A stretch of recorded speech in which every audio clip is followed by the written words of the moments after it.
blepharoplasty is a surgical procedure on the upper eyelids, otherwise known as eyelid surgery or upper bleph, in which you intend to remove the excess skin, muscle, and sometimes fat.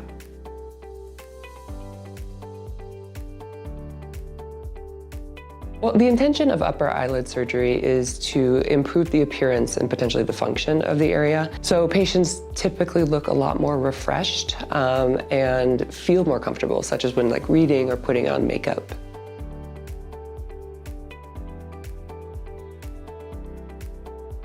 The best candidates for upper bleph are patients who have excess skin and sometimes a bit of dysfunction of muscle.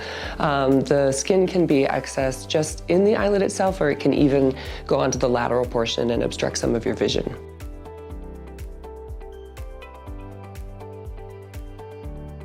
An upper bleph is a procedure that can be performed in the office with or without sedation, or in the operating room combined with other procedures such as a facelift or a quad bleph, which involves the lower eyelids as well. You put local anesthetic in the area so that it is numb, and there's epinephrine in there to decrease the bruising and bleeding. You use a knife to remove the excess skin and some muscle and fat if you intend to remove all of those. And then you obtain hemostasis, meaning you want to make sure it doesn't have too much bleeding or bruising, and then you sew it closed with sutures.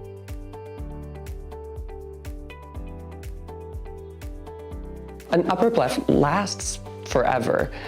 Patients still will age, and it depends on the overall state of the area surrounding, such as their brows. Foreheads and eyebrows do tend to descend over the years. However, if you and your surgeon together do a really nice assessment and make a good surgical plan, this should last permanently.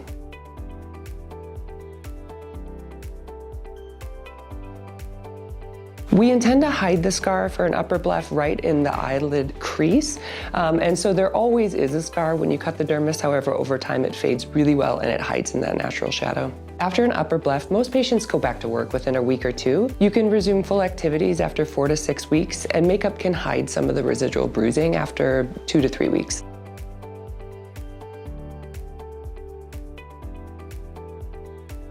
One of the really exciting things about our practice is that we are part of CU Anschutz here at Aurora, which means we have a residency training program, and that means a really rich academic environment backed up by research and the latest technology.